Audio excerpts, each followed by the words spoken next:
Welcome back to another instalment of the Voices of Boyle. For episode number 29, we're joined by Dean Taylor, who has an interesting journey in the world of broadcasting.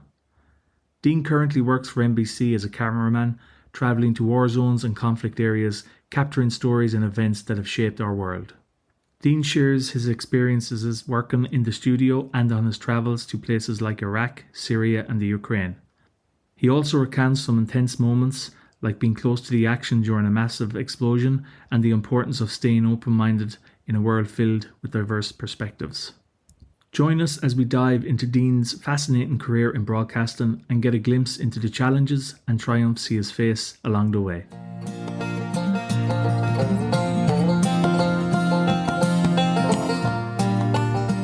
Well, Dean, thanks very much for coming on the podcast. Hope you're keeping well. Thanks for having me. Welcome, Dean. Thank you. So, Dean, the majority of the podcast, we're going to focus on your work as a cameraman for NBC News Network. But before that, could you maybe tell us a bit about where you were born and where you grew up? Yeah, so I was born in London. Me and my sister Roisin were born in London. Both parents are from Ireland, Ballymeen and Kildare. So they met in London, had us two, and then decided that they wanted to raise us as two Irish kids. So we moved back here when we were about 7, I think 92 or 93, and moved to Great Meadow. And they bought Casey's old shop.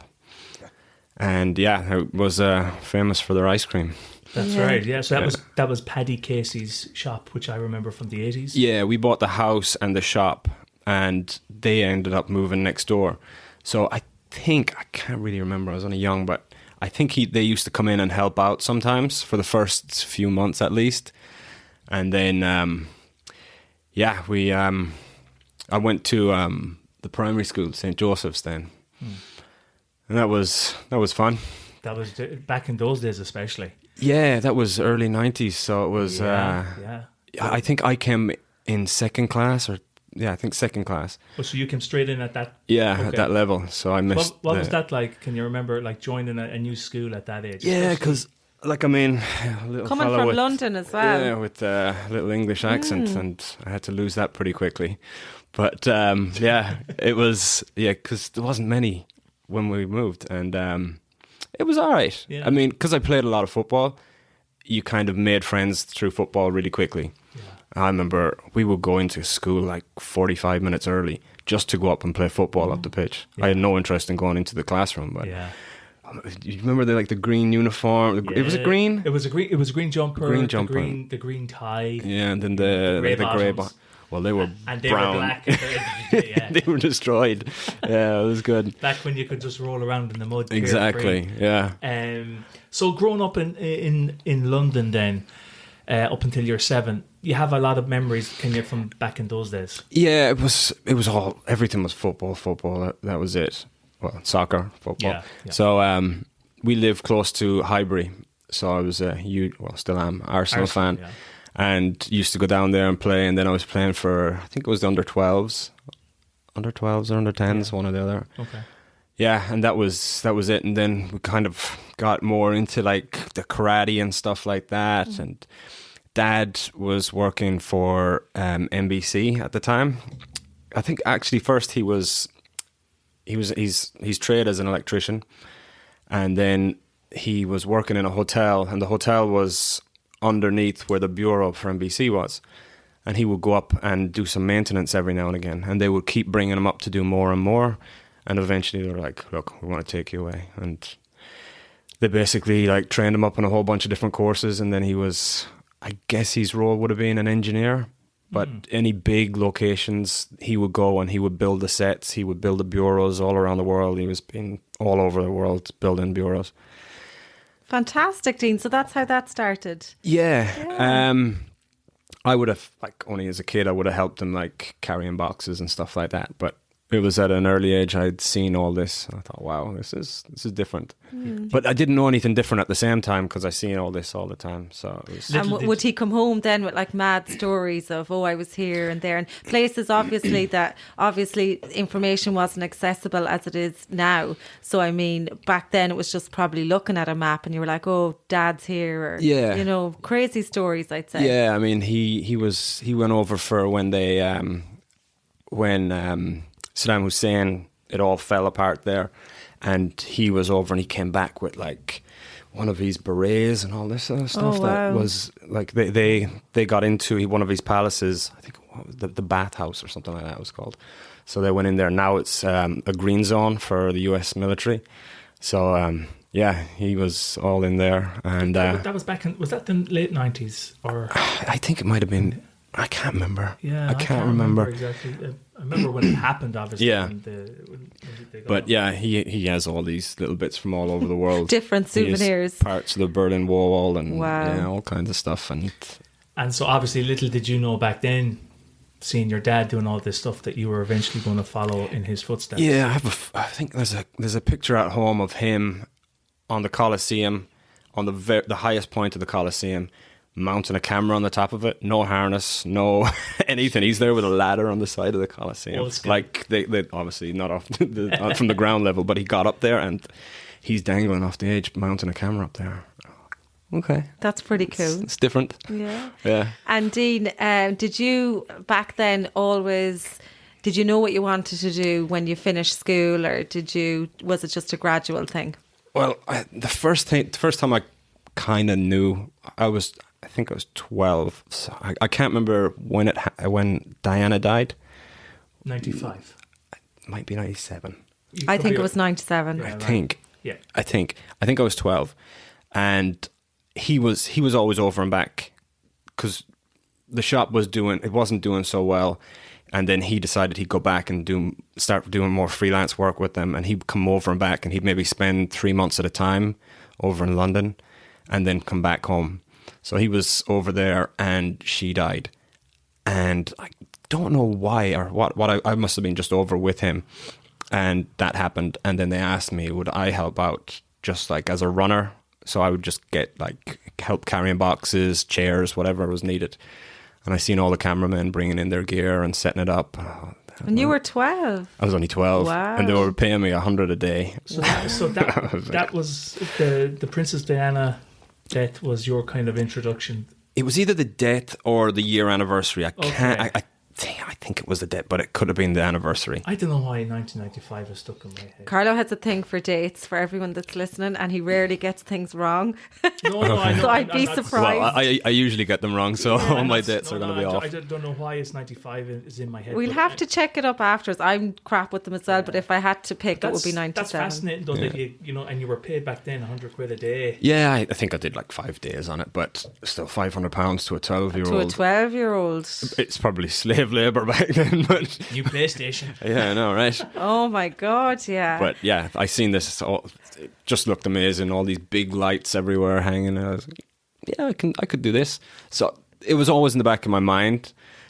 But it was. They have the old radio mics. So these, well, they were new at the time, but they had thrown them away. There was 2 of them that wasn't working. So he took them and fixed them and gave them to me. And I brought them back home. And me and the lads, we'd go into the phone box. Everyone would use the phone box back then. We'd mount a radio mic in there and hide it. And we'd sit outside or just out across the road and listen to everyone's conversations. You absolute brats. It'd be stupid conversations. Hacking the system. Exactly, yeah. That's gas. Yeah. We'd love to actually talk more about the job that you do with NBC, but we'll take things back a little bit because now that you mentioned the lads, your school days in secondary school days in St. Mary's. Well, both. I mean, like St. Joseph's and Mary's. There's the same friends, basically. I've had the same friends since I've been. You had a tight-knit group, Dean. Yeah, and still do, and we all stay in contact, even though everyone has families and married now. But sign of a proper friendship. Though. Yeah, and we might not talk for a long time, but still, whenever I see them. But even people that I wouldn't see or wouldn't be in contact with, when I meet them out, which is rarely now, but it's like we never Click back in. Yeah, it's just straight back to where we were. And you have some stories. Yeah, I probably can't tell some of them. Don't think so, Dean. But yeah, I mean, like just back then when we were playing like football in St. Mary's or in St. Joseph's, we used to race bicycles all the time, and it was always about who had the most gears. I think me and John Mack used to have the bikes with the most gears, so we could go the fastest in our heads. But like 18 and 21 gears, and I think I had a little thing attached to the back to the spokes, and it used to like flick between the spokes, and it sounded like an exhaust pipe. Sure, put everyone off. It sounded like a little motorbike driving. But we would race because everyone would split up when we got to kind of Marion Road. We'd all go our separate ways, so we kind of raced from the boys' school to Marion Road, and no matter who was in the way, they were going to get ran over. I remember John Mack running over some little girl. And he fell, both of them, he fell and she fell, and all he was worried about was getting back on the bike and catching up with us. The bike wasn't ruined. Yeah, Brilliant. exactly. So like back in those days as well, Boyle, obviously we've seen a huge change in Boyle over the last couple of years, but when we were young, things were very simple. You know, like you said, get up on the bike, go out and have a bit of crack. You don't see that nowadays. I think a lot of people are worried now because there's so much social media and everyone's got a smartphone, so no one wants to look stupid. That's it as well. That's true, yeah. Yeah, and I was talking to a neighbour of mine and neighbour back in London, and they were telling me their kids, they're afraid to, when they go to like discos or nightclubs now, that they won't go dancing. They're afraid to talk to people, some random people, in case they get turned down or turned away, in case someone's filming them. Which is kind of sad, isn't it? Isn't that so sad? It's an era like obviously none of us here can comprehend because we grew up without social media. Yeah, I think we just got by. We did, yeah. Whereas, then you have to think, well, maybe that the young generation now, they know no different. They don't see any issue with it, but still, I'd say there are a lot of youngsters out there that don't like the social media aspect of things, in your face all the time. TikTok, this, all that. Whereas, as you said, you can be recorded very easily. Yeah, exactly. Yeah. You know. And it's interesting actually, because we were listening to a podcast the other day and they were talking about the younger generation and how risk adverse they are because of social media. So they don't want to take risks in case they fail. And that goes from like everyday life to like bigger things. So they were just talking about the complications that's going to have in years to come because they won't be able to try different things. Yes, yeah, for sure. But remember, like, the Mylurg would be so packed on a Friday, Saturday, Sunday night. And everyone in there, I remember people just pouring their drinks on the floor and just sliding up and down the floor. It was just insane. You couldn't... If you did that now, you'd be all over YouTube. All over YouTube. Wouldn't happen now, yeah. And the Sunday sessions were good old crack back in the day. They were. Anything could end up happening. You see people walking up the river and everything. That's right. I remember human pyramids and everything. That's human right. pyramids, Jesus. toilets been pulled out of scandalins. I remember it was Daniel Flatz's 21st, I think, or maybe 18th. I can't remember. Or maybe it was Darren's, his brother's 30th. And we went out the following day, the Sunday, and we went out into the Lurg, and we ended up doing all the pubs down and into the well, but we brought the door of the Lurg with us. As you do. I know. And it was so simple. Like, I mean, Kevin just messages, lads, will you bring back the door? Crazy stuff. I know. Brought the door out on a session. Like that would never happen though nowadays. Oh, just stop. never. No. And it was okay. It mightn't have been fun at the time for the likes of Kevin and that, but still. But he knew we weren't going to like throw in the river or anything. Yeah. He knew he'd get it back, but still, it was like. It was harmless fun. A lot of it. Like there was no. But wouldn't you take like how did that end up? That someone had the idea. Let's get maybe a screwdriver or something and just take the door off the hinge and bring it with us. No idea. I think we probably just seen a screwdriver left somewhere and it's like, okay, this is coming with us. There was a bit of probably that was in there as well of maybe the Jackass and the Dirty Sanchez. That's right. Yeah. I think would have led to a lot of those stunts or like that kind of way of of thinking. Yeah, that almost killed Barry Simon, I think. Why wasn't it off the roof of a house or something? Yeah, I think he jumped off the garage or something with an umbrella and thought that it. Mary Poppins. Yeah. Oh, gas though. Yeah, There's some laughs back then. But it's great to have those memories. You mightn't have the video footage, but you have the memories. I wouldn't change it for You wouldn't anything. change That's it. it. No. Yeah. I mean, Yeah. there was no one really hurt. It was always out of good fun, you know. Exactly. Yeah, it was. Yeah. It was innocent fun. Yeah, and then there was we missed. You would have been there for Cleo's and stuff like that, because that was just Definitely. we missed that by a couple of years. What age are you, Carlo? 44. Okay, so Yeah. you're So you're but we about lived- 5 years older than me, but still, yeah. We lived beside, like, Yeah, Cleo's was of course. like my bedroom would have been just the wall next door to It would Cleo's. have been fun trying to sleep, so you it might was- as well it was go in sound- there. It was soundproof, so it was, Oh, right, it was okay. No, Cleo's was soundproof, not my room. All right, okay. They couldn't hear you. Exactly. But yeah, I mean, Cleo's back in the day as well. You had Parker's. See, Parker's. I remember Parker's, and we were still about 16. Yeah. Getting Grey area. Yeah, we could get in there, but we were all like big lads, Yeah. and we could get in. Yeah. And then we'd have the fake IDs that we would have course. bought online. Yeah. I wonder who got them. Yeah, I don't know.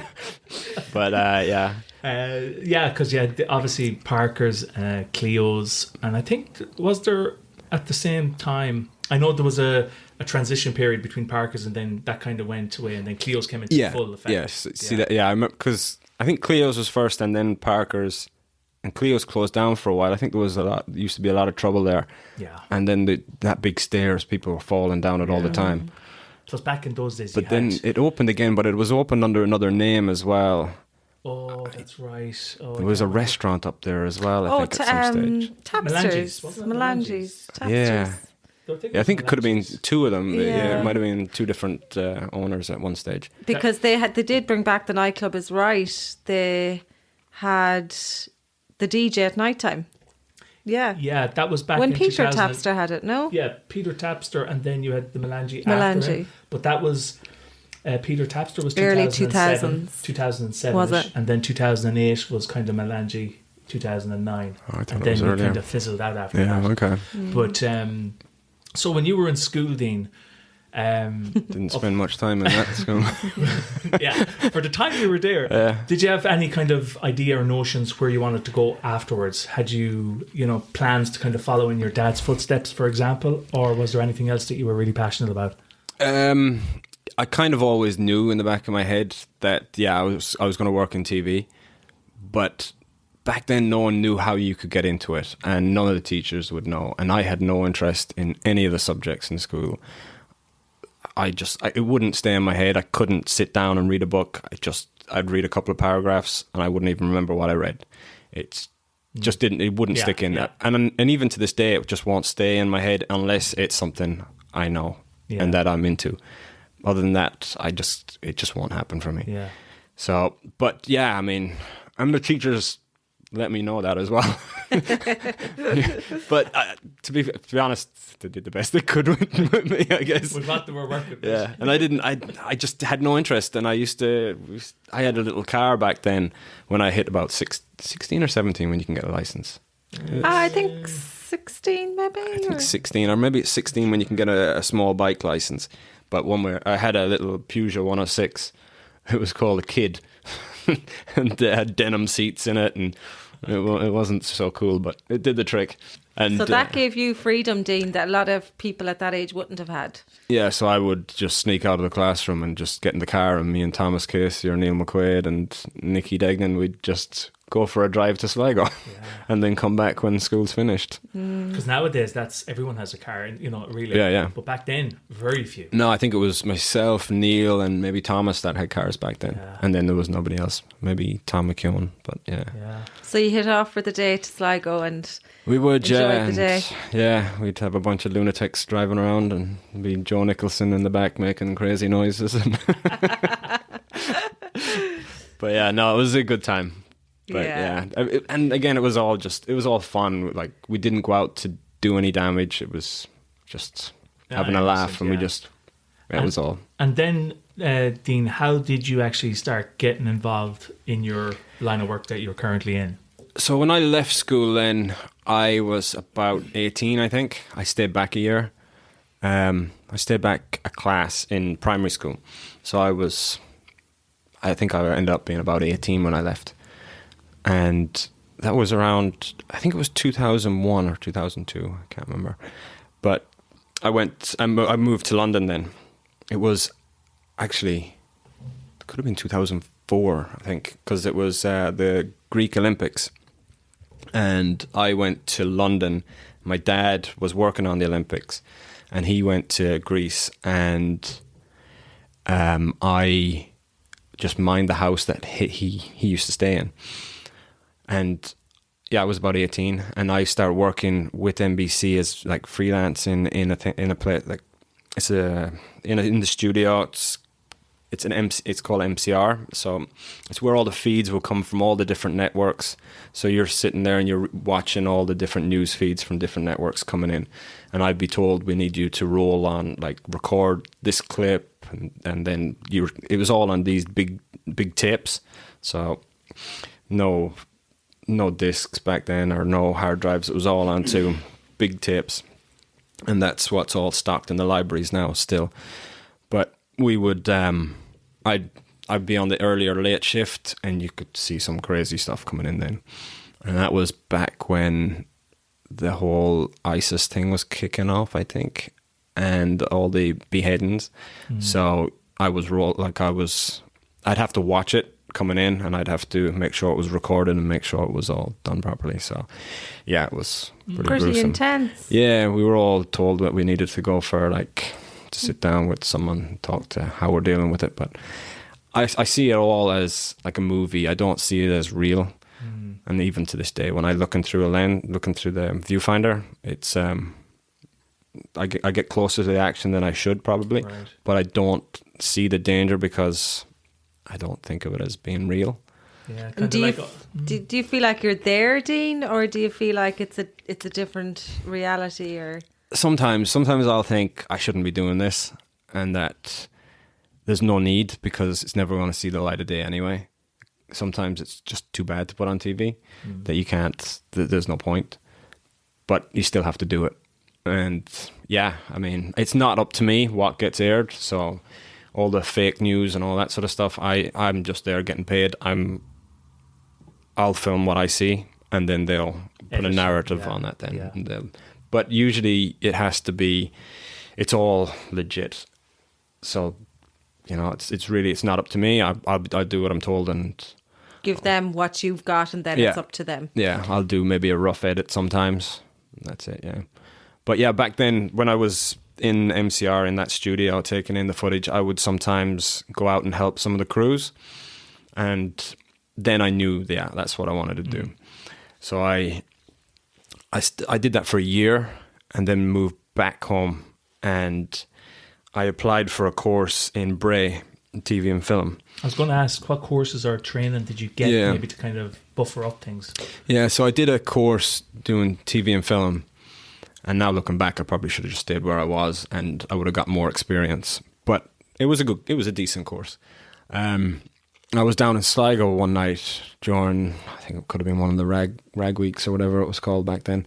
And I was out, and I was me and Daniel were on the beer, and I told him what I was doing, and he was like, "I'll do that as well." Mm-hmm. Oh, okay. And then it was he applied as well, and he got it. And we lived together in Bray for, I think, about 3 years. So that's how he got involved in the whole industry as well. Yeah, he never, it was just out one night, and he was... I always wondered, because he was... for some reason, I initially, years and years ago, I thought you were involved with the sound technician side of things, but it was always camera work, wasn't it? No. Back then, it was a bit of a mix, but then once I got into, when I started doing the course, I actually had, I think, maybe I would have been back then maybe 21, about that, when I started doing the course, I think. And I had a motorbike, and I ended up selling it to one of the bosses in NBC through Dad. And they gave me a sound kit for it and some cash. Like, okay, I'll make some use out of this. And I ended up doing little jobs on the side, doing audio. So there's a production company called Riverside here in Ireland. And I started working with them, with a guy called Cyril. He's a really good guy. We're still in contact. And he started getting me work. I think my first proper job was, there was a program called, I can't remember now. It was with CBS. They were over for, it was one of these big adventure shows where they were traveling around the world, and these people were in a contest to see the Amazing Race. That was what it was called. And they did it in Galway. And that was my first kind of job, getting paid properly, doing audio. And I met him there. And then he started giving me more and more audio work. And while I was in college, they started telling me, look, you're going to have to pick one or the other. You're missing too much. So I was never going to be a lecturer. And if you wanted to be a lecturer, you needed your proper degrees. And it wasn't for me. I was never going to stand in front of people teaching. Yeah. So I decided to leave. And I left about 6 months left in my course. I should have probably stayed, but to go to the next level, I had to go to Swansea, and Flats went and he did that, but I didn't. So I just kept doing audio work, and I did that for maybe 5 years. And I worked on some great shows, The Apprentice, MasterChef. That's where I got because I remember you telling me back when you were working on The Apprentice that it was audio. So maybe that's where I was the audio thing from. Okay. Yeah, it's difficult to just jump straight in and decide you're a cameraman. So you kind of build your way up. Some people do it, but I found that when I was doing audio, then I'd work with so many different cameramen and women that it would, you pick the different styles you thought were good. You'd know when not to do things. But yeah, I worked on some great stuff here. Did quite a bit of travel. Not a huge amount outside of the country. I was on one show, Do the Right Thing, I think it was called. And it was volunteers, and they would have to, they'd have these tasks. They'd have to go somewhere. We went to Zambia, and they had to build houses for people in Zambia, which was a really good gig. And we went to Belarus, and we had to help this orphanage, which was a tough story. That was one of my hardest gigs, just really, to see. Jane. Anything that involves kids is really difficult. And these kids were all affected by Chernobyl, and there's people being born completely deformed, and they were in this, they call it mental institute there. These kids are in a really bad way, and not much medicine. Like, they're just lying there, being like just ready to die, sort of thing. We've seen one or two documentaries about Oh, that. yes. Kids, It's actually children of Belarus. What was that lady called that did a lot of work? That Irish? A.D. Roach. Yes. Yeah. Yes, that's right. So yeah. it was her, where she helped fund the place, but there's just not enough money to keep it running properly. But while we were out there, we were sending messages back home and photographs, and I think it was about 3:00 in the morning that the staff came into our rooms and told us to hide in the basement, that 4 like black Mercedes pulled up outside, and they think it's the KGB, so we had to hide because this place is completely off the grid. You can't find it unless you're given a proper area code. But yeah, it was kind of scary. But some of these kids were treated quite badly because some of the staff were alcoholics. Oh, God. So there was kids getting raped and stuff. That was yeah. tough, Dean. Jesus. And Yeah. how old were you back then when you were doing that gig for? I would have been like 23, 24. 23? So Heavy stuff. Yeah, I mean, it's tough seeing kids when they're all in this hall and they're all given food, and they're given maybe 10 minutes to eat their food. And then the clock's running down, and then a bell goes, and all of a sudden they're trying to grab the food with their hands, shoving it into their face, and the staff is just grabbing them, pull them out, and then they'll put them in another room and just hose them down and wash them. It was tough, but it was a good gig, and it was good to see. Yeah, well, it's important. Opened your eyes. That's what I mean. Yeah. Like, while some people might think, they have different opinions on this sort of stuff, I'm always of the opinion that you need to see these things and realize how different the world is for different people in different parts of it. And you've undoubtedly seen a lot of the world through your work now. I know you mentioned there back in those days you wouldn't have travelled a lot, but in the last couple of years now you've been involved with, you know, the royal weddings, births, you know, different things. So you've seen wars, conflict zones. So you've seen a lot now. It kind of numbs you a little bit, I guess, to any other stuff. But anything that involves kids is always really difficult. But once I did that for a while and did like The Voice. What other programs? Operation Transformation. I think that's still going.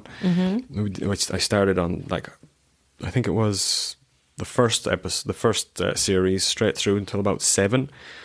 So I did about 7 years of it. Wow, that's a long stint. Yeah, but I got tired of all the reality TV because it's not really reality. It's all manipulated. Scripted reality. A lot of it's scripted, and words are put into people's mouths. Yeah. And the majority of people are good people. Yeah. But sometimes they need someone that a little bit of controversy. So they'll ask them questions and kind of drip feed them stuff that they'll make them say something that they don't really mean. Yeah. And then it's edited in a way and it just makes someone look bad. And did that not sit well with you at times? No, I just got tired of it. I just thought it was a little silly. Yeah. But I'll end up shooting myself in the foot now, because if I decide to move back to Ireland, no one will give me any work. Because I think it's a bit daft. We'll see Dean's on the credits of Operation Transformation. Yeah. But it's all the rage now. Like, I remember in the late 2000s seeing that. I think it was it the X Factor or something? I remember I saying, this is all scripted. Like, you know, it's all scripted. You could see the likes of Louis Walsh, stuff he was saying. It was like, nah, this has lost its appeal. Yeah, no, definitely. And then they interview the people backstage, and it's all about making them cry. All these shows, it's all about tears. So they'll ask them questions about their grandmother that just passed away and ask them how proud they would have been of her, and all of a sudden they break down crying. And the producer will look at you with thumbs up. Yes, we got it. Yeah, we got it. And it didn't do it for me. So, and did that lead you then, Dean, into wanting to do, because in recent years, Carla was mentioning that you're in a different role now in terms of covering wider world events, some of which are very tough to cover, like war zones and things like that. We chatted before when we met you in Thailand for coffee. You were telling us some stories about that. So the reality TV and working in Ireland then, what was the transition to more travel and more wider jobs? Well, NBC started to bring me over to do some more audio work with them. And I did the Kate and William's wedding. Was it the wedding? Yeah, the wedding. And I did audio on that one. And you just stay in really nice hotels. You get great per diem, so you're like, basically all your meals are paid for. And it's not the same level, obviously, here. And the US budgets are so much bigger. I thought I could do this, yeah. And I started getting smaller little things, doing audio gigs for them. And then I started coming back to... I was always jumping over and back. Then I started doing more camera work back here. And then eventually started doing more camera work for NBC. And then started to make the transition and kind of move there. But at the same time, I was still freelancing back here. But it didn't make sense renting in London, because now it's just ridiculous. But even back then, it was expensive. So to make it work, I ended up buying a van and kitting out a van and putting a mattress in it and everything, and I'd park it outside NBC's warehouse. And I lived in that basically for a good 6 months, on and off. And you just had to make sacrifices and use their bathroom and kitchen in the warehouse, and it was fine. And it did the trick. Bridge the gap. And it saved me a lot of money. And then... during that time, I'd usually always get sent away. So as a freelancer, it was difficult to justify paying like $1,500 or $2,000 for a room in London when you're never there. And I was always sent away to go all over the world. So we were in Namibia. I was at Mandela's funeral. you get to go to some amazing places, but at the same time, you see some crazy stuff as well. Yeah. But then, about 6 years ago, then I was made staff to NBC. And On a full contract, basically. Right. so then I ended up just buying a place in London. It just made more sense. It was cheaper than renting. And ever since then, it's just non-stop. Yeah. I actually enjoyed COVID, to be honest. It was a bit of a break for 2 or 3 years, but I was still busy during those years, but a lot less. Yeah. But yeah, I mean, they fly us business class everywhere. We stay in amazing hotels, but it's kind of wasted on me at this stage. I was going to say you get very desensitized to that sort of lifestyle until you got to go back to economy. Until you have to pay for your own flights. That's the problem. 'Cause every time when I go on a big trip, then which I pay for myself, I'm looking at all these seats. I should be sitting there. Where's my steak dinner? Yeah. No. So, Dean, how does it work then? So you're flown away to these places when there's news. So it's a quick thing. Yeah. It's not like you're given much notice. So what's it like living that kind of lifestyle?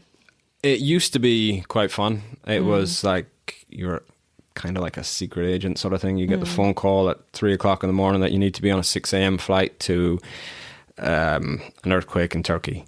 So you just gather all your gear, which is a lot of equipment, and then head out to somewhere like that. And you could be there for 2 days or you could be there for 2 months. So it's really difficult to plan anything in this line of work. It used to be, it still is fun a lot of the times, but sometimes it's just like, and I'd say difficult. I've missed weddings, funerals, birthdays. Yeah. It gets to a point like, okay, maybe it's time to think about something else. But I don't know, at this stage, I don't know anything else. I've been doing this my whole life. I wouldn't know where to even start. And covering all them different events, like you mentioned, there's obviously a lot of pressure associated with that. So how do you kind of manage to cope or deal with that pressure? Because there has to be a lot of pressure, even a time kind of sensitive pressure. Yeah. As you said, you might get a call at 3 a.m. You need to be on that flight.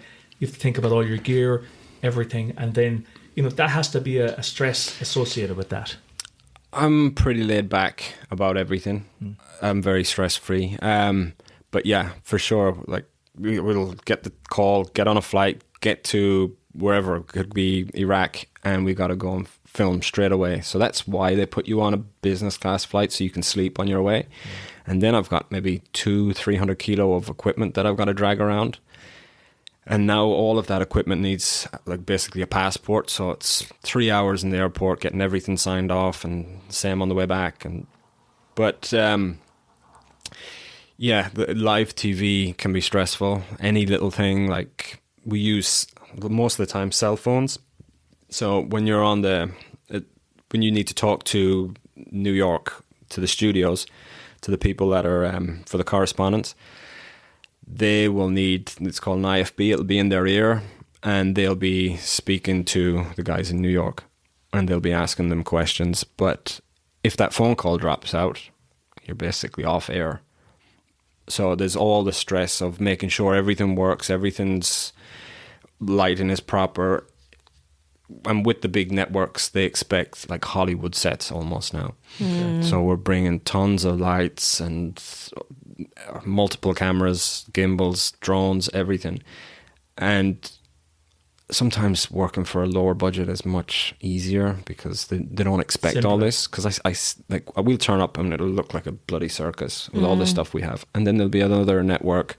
They'll just have a camera and tripod. That's it. And they'll have their live view, which sends the signal.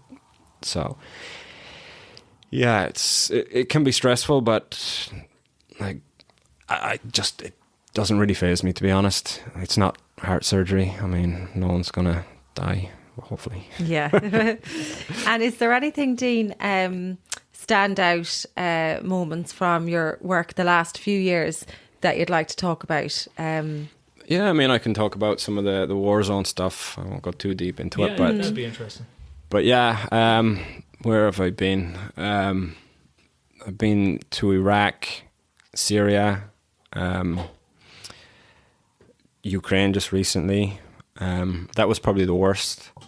People still were messaging me asking me, is it actually really happening? Is there actually something there, or is it finished now? And how bad is it? So I was there the year before, 2022, for the beginning. We were there about a week before it all kicked off, so I was in Kyiv, and we were expecting it, but a lot of people on the streets didn't. A lot of Ukrainians just didn't think it was going to happen. But we would sleep in flat jackets. We would have our radios beside us in case something happens. We'd all be able to radio each other in case all the comms going down in the hotel. So, yeah, one night I'm just lying in bed and bang, you could hear a huge explosion. So most people run to the basement to get protection, but we run to balconies to film off them. And it was like a fireworks show out there for a little while. But we're still quite a bit away from the proper action, but you could hear it and see it from Kyiv. But a lot of people we're in a team of, at that time, we were in a team of maybe 10 people, and majority always wins. So if 6 out of the 10 want to leave, then we all have to pull out. And that's what happened. Really? And we had to move back. Spooked, kind of like. There was a lot of talk of them hitting Chernobyl, and if they hit that, then none of us really wanted to be in that situation. I don't mind being in the thick of things, but when it's nuclear, no way, not for me. You're not safe. But I said I would stay, but the majority wanted to leave, so we pulled back to Lviv, near the Polish border, which was about a 6 or 7 hour drive, which was quite dangerous as well, because there was Russians coming in from other sides. But yeah, it wasn't particularly dangerous, that one. Like, you can still walk the streets of Kyiv and be fine. Yeah. But just certain parts. Yeah. But I went back then for the year anniversary, and then I was on the front line, and that was crazy. Yeah. What were you filming, say, on the front line? We were in Bakhmut, so that was one of the major cities that was being taken, and it's destroyed. Everything's destroyed. I think there's one doctor still in the area, so we interviewed her. Some of the people that are there, it's mostly old people. They just don't want to leave their homes. Families, we've seen some people with like young babies, and we actually filmed some woman. She had just given birth, and she come out. She went to the hospital, and she's going to go back in. They just don't know where else to go, and they don't want to leave their homes. But we had a few very close calls there. We got so close, like you could hear the bullets cutting through the wind. So it's like going by your head. It was a little scary. That has to be scary, dude. Yeah, my producer got hit in the leg with some debris when they hit. Yeah. They blew up a building right beside. They were aiming at us. We could see them on a rooftop. Really? So we're filming there, but again, you kind of don't realize you do realize you're in it, but you don't feel like it's real in some sort of way. But I'm filming my correspondent, he's talking, and then I could see the bullets hitting the ground, like dust coming up off the ground right behind him.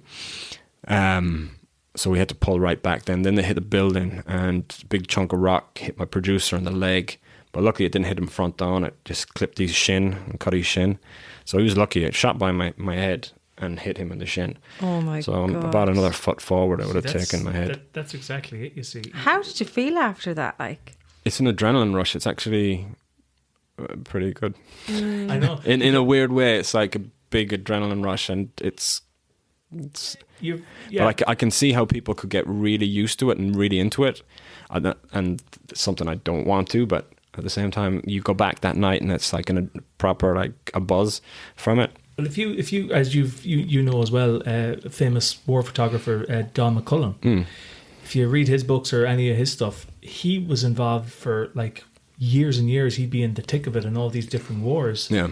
And he was with his camera like almost like a sniper in these scenarios. And when people ask him, how did he feel?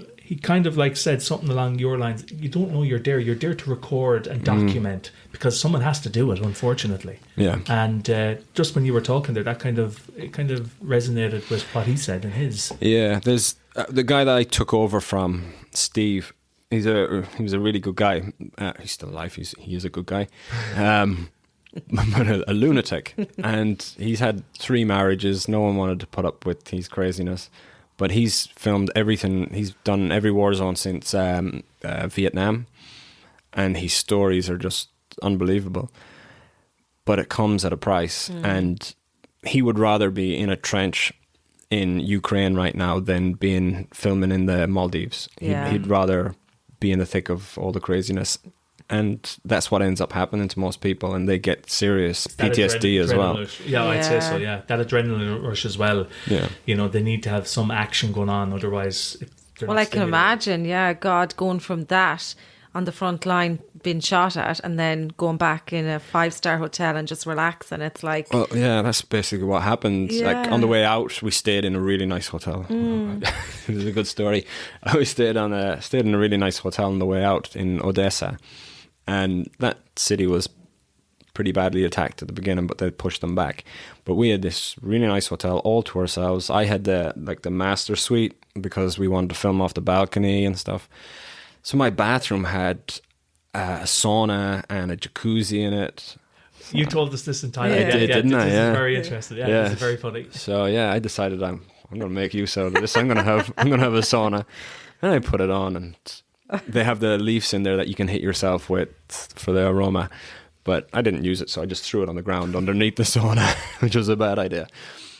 But I had my sauna and left and turned it off. At least I thought I did, and went for a walk and came back. And I walked into the entrance of the hotel. I thought, something smells like it's burning. And I got closer and closer to my room, and I opened the door of the room. Fuck, it sounds it's like it's coming from my place. I walked into the bathroom, and the place was black. It was just all the smoke was just everywhere. And then I opened the door of the sauna, and there's just flames all in the inside. It nearly knocked me over, the flames. And all I had was like a little cup of water to keep throwing on this thing. Oh my God. But eventually got it off. I got it out and had to explain to my producer that somebody else burnt the room down. Your bill is like tens of thousands of euro. Yeah. Oh, it's funny. Yeah. But yeah, I mean, then we left, and then all of a sudden I'm filming in war zones. My right ear, I can't hear out of it properly now because I was too close to someone firing an RPG. Is that what happened? Yeah, I thought I blew my eardrum. I thought it was bleeding, but it knocked me over. I couldn't hear anything for about 3 hours, and now even still, I have tinnitus there now. It's just like constantly. It gets worse depending on like where I am and stuff. Yeah. But yeah, it's going to be there for now, forever. But there's no cure for that. No, Oh. no. God, they're hard, but they're great stories. Like, and I'm really sure Yeah. shape everything, your mindset, your outlook on life, everything.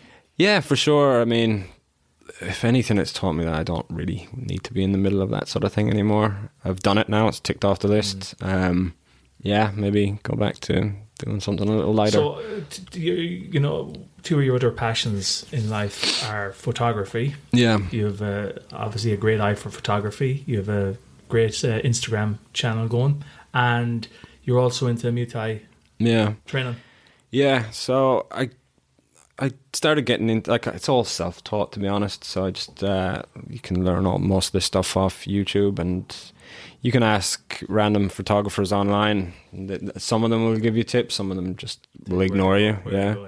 But then, I've got like a group of photographers that I will kind of look up to and kind of not copy, but kind of base my style around theirs. Yeah. And I'm very much into my black and white photography. Mm-hmm. That's right. So I'm working on a project at the moment, a wildlife project, and during COVID also, we spent a lot of time in different countries where there's nobody on the streets, so there's just empty streets. So now I'm blending both the wildlife and the empty streets into one. So you might have like a leopard in front of the Eiffel Tower, sort of thing. And it's different, but yeah, I mean, I love doing my photography. I sometimes, again, I get too close to things because I'm not really looking outside of the viewfinder. You were telling me the story about when you were on safari during COVID. Yeah. Tell that story. You were dropped in an airport. Oh, that's right. Yeah. They dropped at me at the wrong airport, and I'm standing in basically the game park, and it's all open, and there's zebras walking around, and there's giraffes, and if they're walking around, there's lions walking around. What country was this in, Dean? In Kenya. In Nairobi, or just outside Nairobi, but in the Masai Mara. And yeah, I'm just left there by myself with 1 bar of signal. And I messaged the guys in there like, oh, you're at the wrong airport. Okay. They says, oh, we'll be about 45 minutes. So I had to stand there and just hope that nothing came along. But yeah, luckily nothing. But yeah, then we went out and there's nothing. Usually if the big five are on the move, like, or they're just mostly the lions, everyone wants to see the lions. But if they're on the move, or the cheetahs, it could be like minimum 20 to 50 cars surrounding them, taking photographs. True, yeah. And it's very difficult to get a photograph without something in the background. But when I was there was maybe one other car, and I could do that because I had a press pass and I've have letters. And that was during COVID. During COVID. And I could get away with it. Like, I was just saying it was for work. But yeah, I got very close and a little too close to one of the lions, a young male. I was hanging out of the side of the vehicle. I was basically on the ground. And the lions won't go near you if you're in the vehicle. They just ignore you. But if you're outside, then you're fair game. You could see the reflection or something. Yeah, I can see myself in it, in the reflection in its eye. You're definitely too close. Yeah. I was looking through down through the viewfinder, and I look up, and it was like about 3 feet away from me, maybe. Oh my God! And it was just really confused. It was thinking, what's this fella doing? Yeah, he could have pulled me out of the car so quickly, but my guide didn't even notice, and he turned around and seen me, and he starts pulling me back in. But yeah, I was in Rwanda and went up into the hills with the gorillas. I'd love to do that. Yeah, that was amazing. One regret we did. We were in Rwanda and we never went. Did you not? There, no. Oh, it was probably one of the highlights of my life. Yeah. Really? We hiked like maybe 3-4 hours into the rainforest, and then you see there's only at that time, that was maybe nearly 8 years ago, maybe there was only maybe 800 gorillas in the wild and worldwide, and there was 12 of them in this little group where I was. And I was getting close and getting some nice photographs, and they just ignore you, really. And then we walked around because we wanted to get close to one of the big alpha silverbacks. And we were walking along. I'm in the front. There's maybe 5 of us, and I have 2 guides in front. And this big gorilla runs between the 2 guides and slaps me on the leg. Jesus. My adrenaline went through the roof. I don't know. He slapped you on the leg? Yeah, he slapped me and A ran by. playful slap, or kind of like a get out of my way slap? Well, I thought he was trying to kill me, but the guides are like, oh, he's only playing. So, okay. We kept walking along and went right up close to the alpha. He's lying there with these, I don't know what they're called. They're call them babies. Mm-hmm. And he has them. And the guide's cutting down branches to get closer. And he cuts one of the branches down. It falls in on top of its mate. So the alpha jumps up and bangs his chest and comes running towards us with his teeth out. I lost all power in my legs and just fell on the floor. Yeah. Oh my God. Yeah, I told. What would you do if you saw it? Like, you can't outrun them. And how close did they get, Dean? And again, about 3 feet away. Oh and my they're God. huge, like 7 foot, and I don't know. And did the guides panic? Yeah, they did. When you see a guide panicking, you're in trouble. You're in trouble. Yeah, they were screaming to try and keep it back, and it did. Thank God, because it could have just throw you across a tree if it wanted to. It'd pull you in half. Yeah. But then after that, I thought, okay, I'm not going to be. I don't want to be in the front of this group anymore. Slapped on the leg by a gorilla. That was the longest walk out of the jungle ever. Oh my God. And last year, Dean, you also did Everest Base Camp. I did, yeah. I did Everest. So every year through work, we get a medical. We do a full body. It's like a MOT. They do everything. all different tests, finger up the bum, everything. Yeah.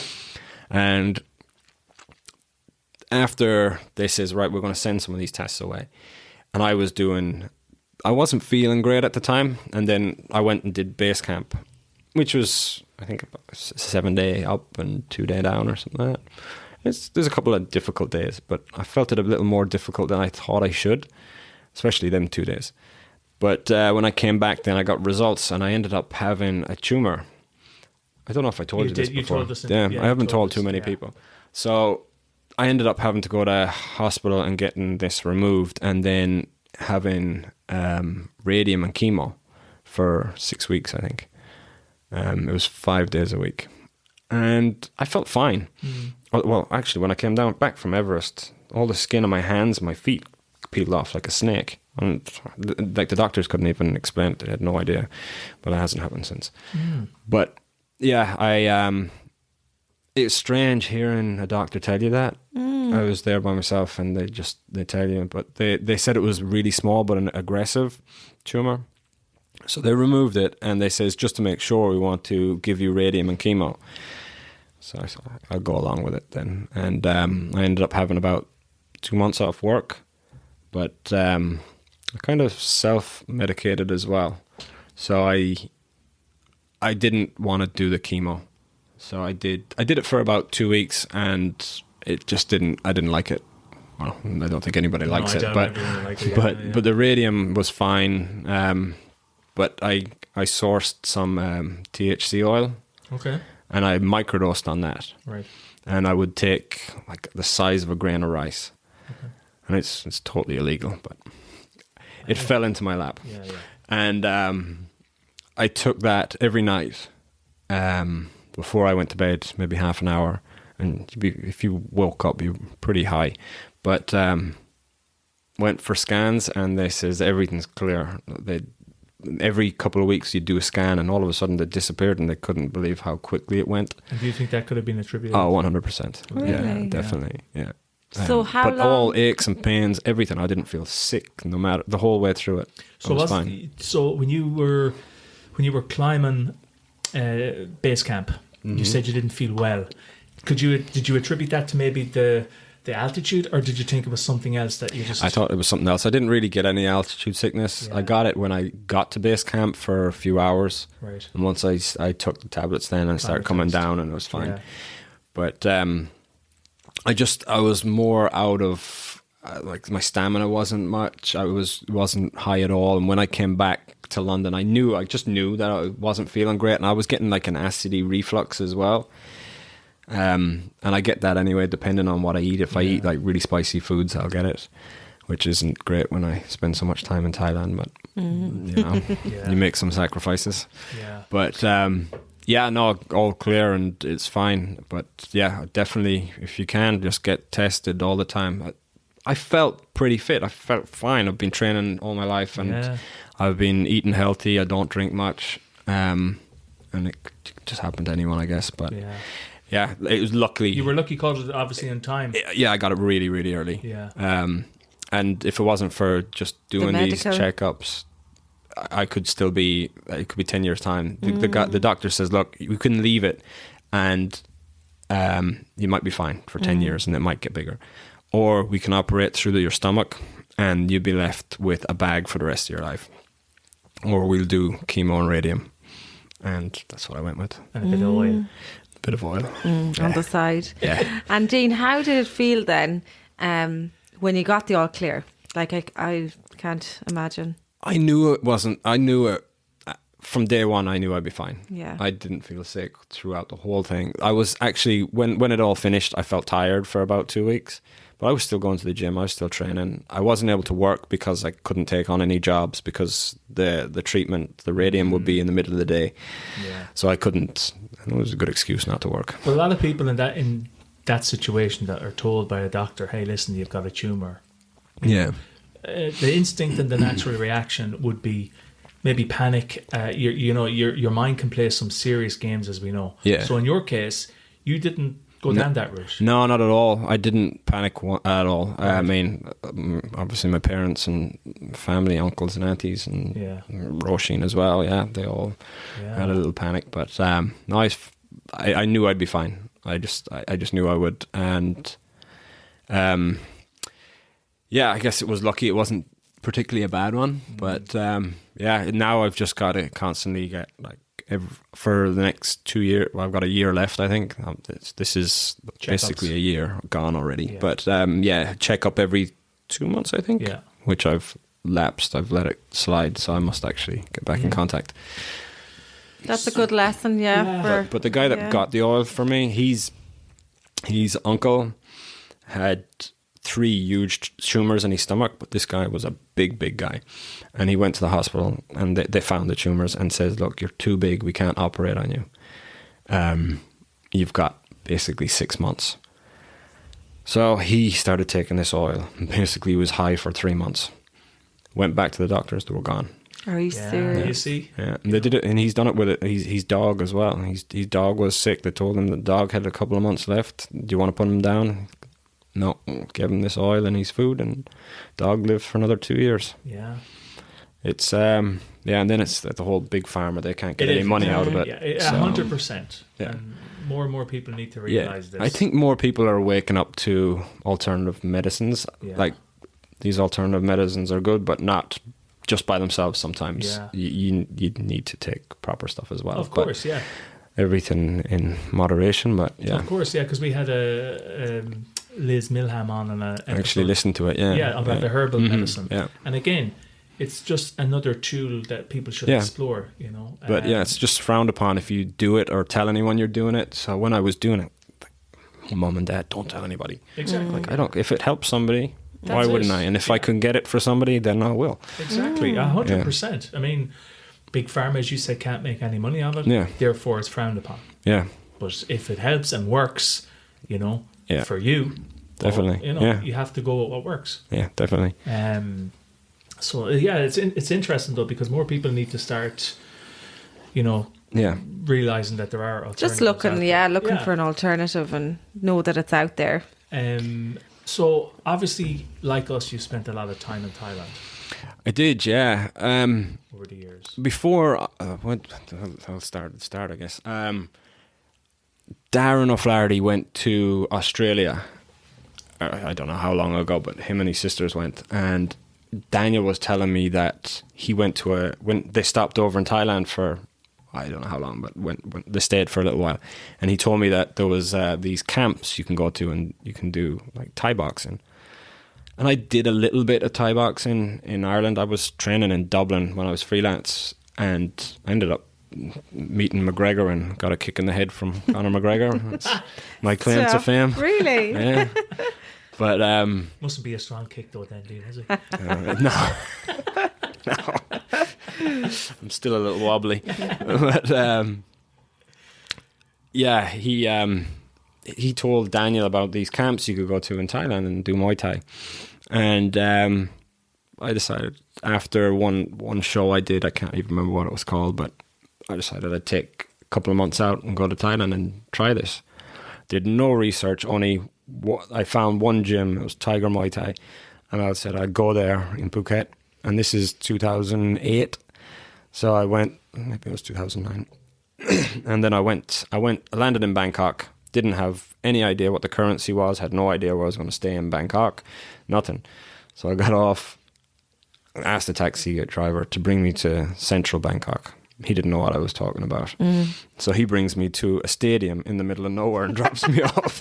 Probably the centre point. Yeah, and I just standing there with these 2 bags and Jesus. So I just got another taxi back to the airport. If it happened to be in these wrong airports, Steve. I know, yeah.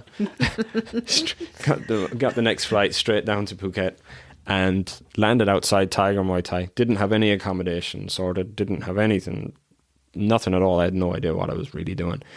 So I went to the reception and they told me, there's a place down the road. And there's this street that's about a mile long. And back then there was nothing on it. But now it's completely different. Oh, it's commercialized, yeah. Big time. But went into Tiger Muay Thai. There was only a couple of little rings in there. But I had my first day of training, I thought, I'll be well able for this, be fine. So I did a yoga session first. And you're doing it in like 35-degree heat with that humidity. It's pretty tough. And I never did yoga really before. I got through the yoga class, and then it's a 3-hour Muay Thai session. And during the warm-up, I got sick twice.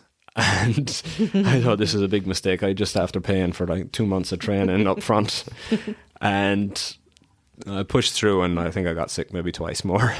But it was very different back then. Now it's so commercialized that they want people to get through the classes, and they just want the money. Back then, I was being beaten. It was hardcore, I think. They were hitting me with like a bamboo stick because I wasn't doing things right, and eventually you learn. But I did like 2 months out there and came back in the best shape of my life, and have been going back ever since. Yeah, because we met you first. I think it was 2014 or 2015, and even back then, from what you were telling us since, there was a lot more restaurants and things popping up. But I'd say nowadays it's just even more so. I was there maybe 4 weeks ago, and I did 2 weeks out there, 3 weeks I think, and it's just like it's just crazy. It's just like small little town.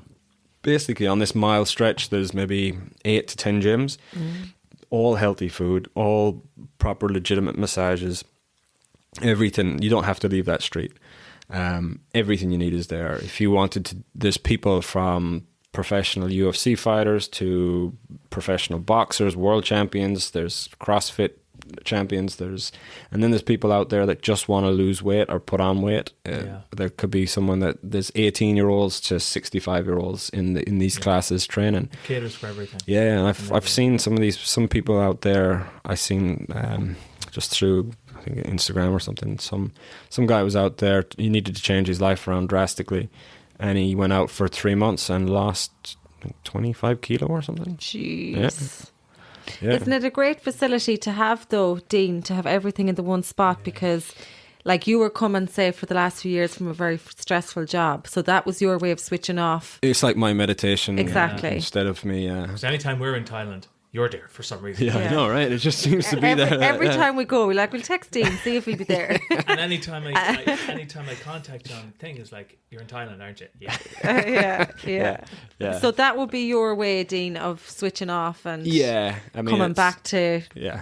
And like I said, I don't get stressed, but that's kind of a complete, like I don't fight out there or anything. I just go out and do the training, and it's brilliant, and I recommend it to anyone that wanted to try it. It's just a lot of people are put off to think it's so far away.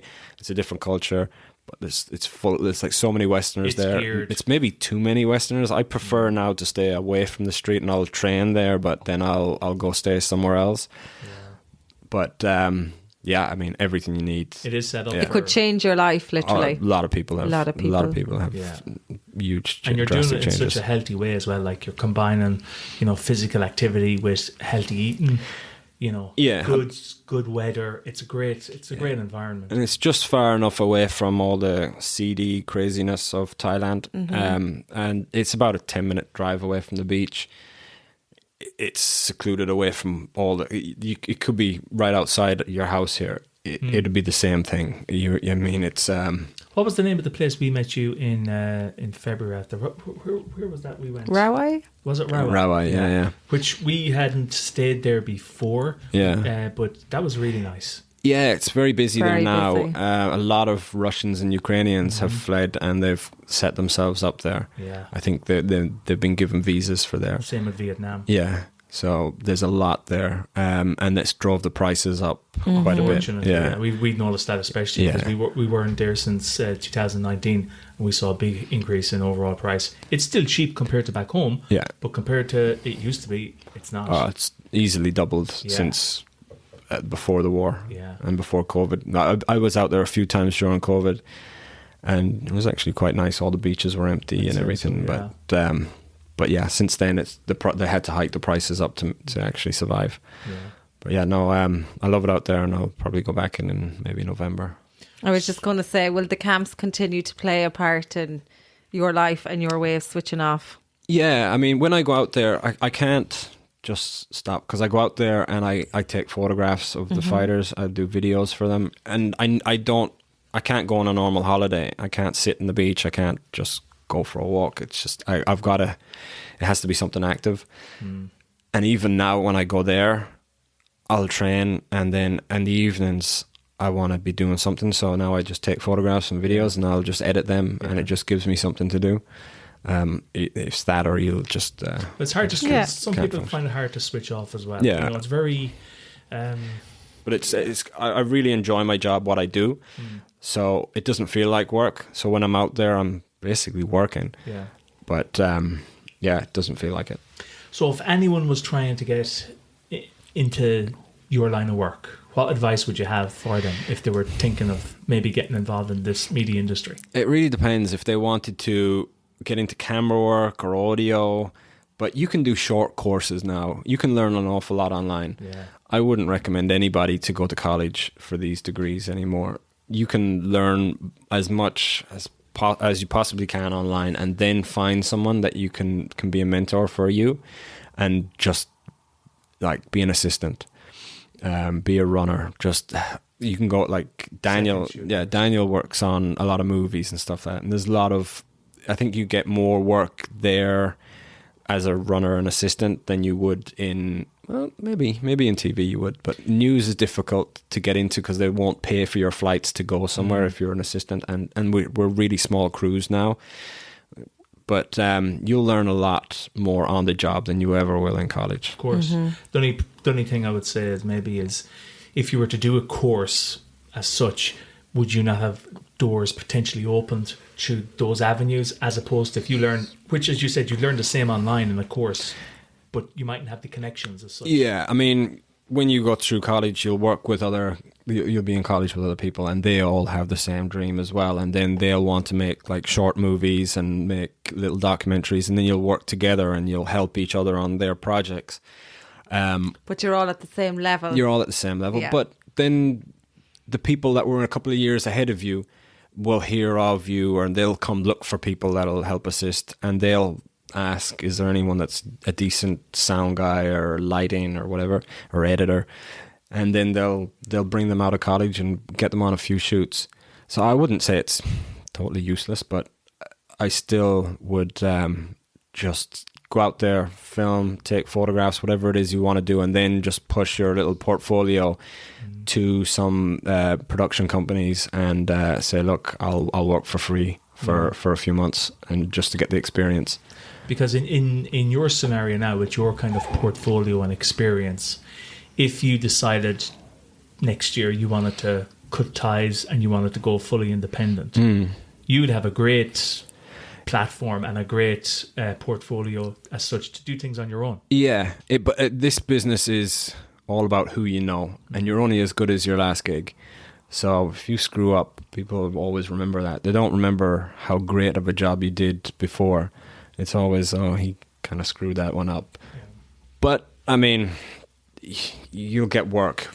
Would I choose this industry again? I would, yeah. But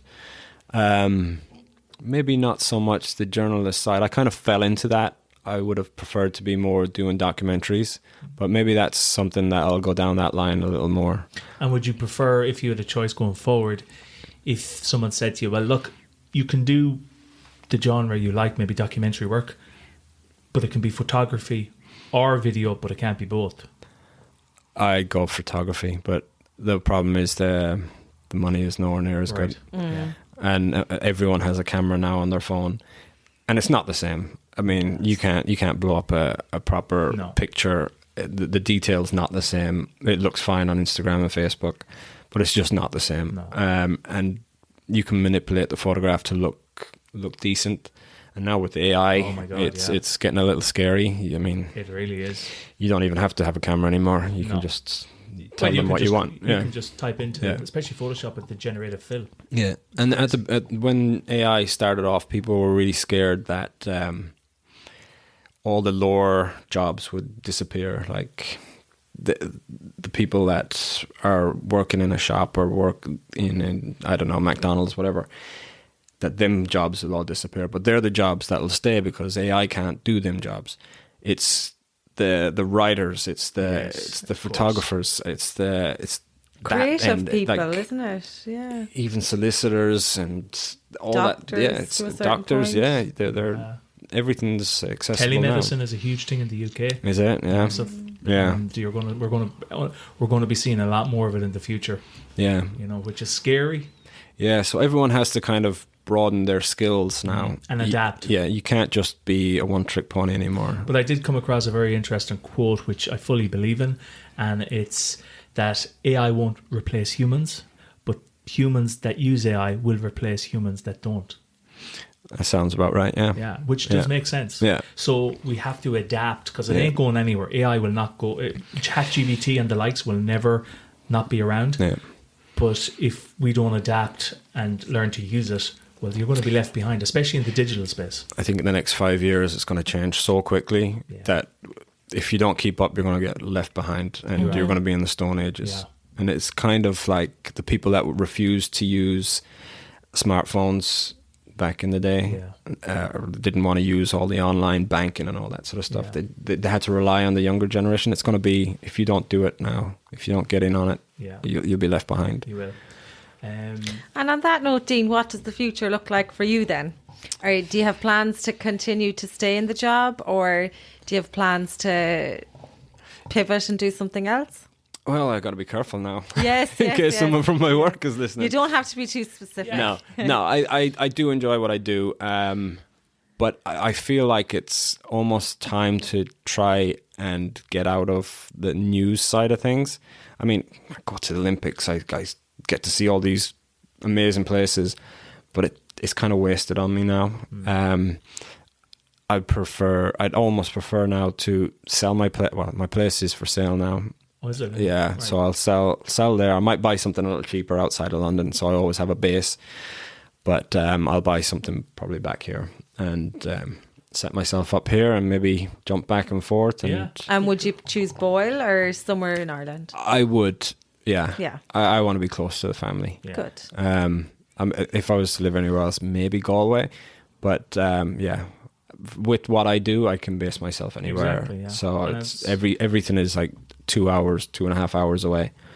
Like in London, it's 2 hours to travel from one side of the city to the other. So it's Brilliant, yeah. it's. We're seeing, actually, we were talking during the Arts Festival, there's a huge number of people moving back to Boyle, which is great. Oh yeah. So people that have been away for years, now they're coming back.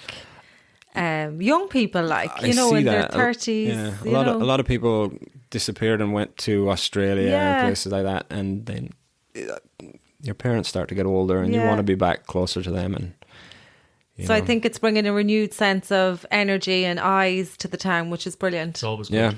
yeah. Now the town, hopefully, it picks up a bit. I mean, Carrick is booming, but I think it will at some stage. But it'll take a few years. It'll take time, but I think it is on the up. Yeah. Yeah.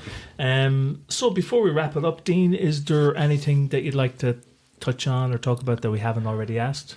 I think you hit basically everything there. Yeah. There's nothing I can think of. Perfect. Yeah. Well, listen, thank you very much for coming on. No problem. Very interesting episode. I think a lot of people will find this fascinating to hear about, especially the kind of the camera work side of things. You know, they wouldn't know anyone maybe that, especially from Boyle, that has done that. So very interesting. And been all over the world. There you go. Yeah. Yeah, I think it's about 60 or 70 countries now. Brilliant. Really, Dean? I Wow. think it feels like it should be more.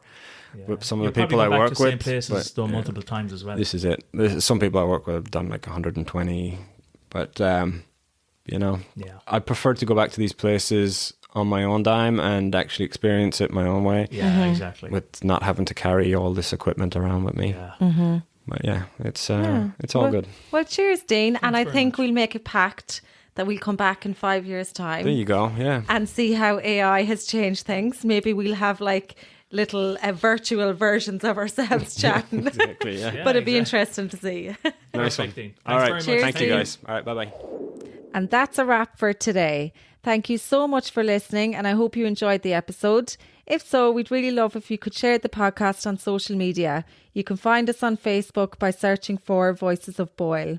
We'd also love to hear your feedback and suggestions, so feel free to reach out to us via our website at www.voicesofboyle.com. And finally, we're always looking for new guests. So feel free to drop us a message if you'd like to jump on and have a chat with us. Thanks again and chat soon.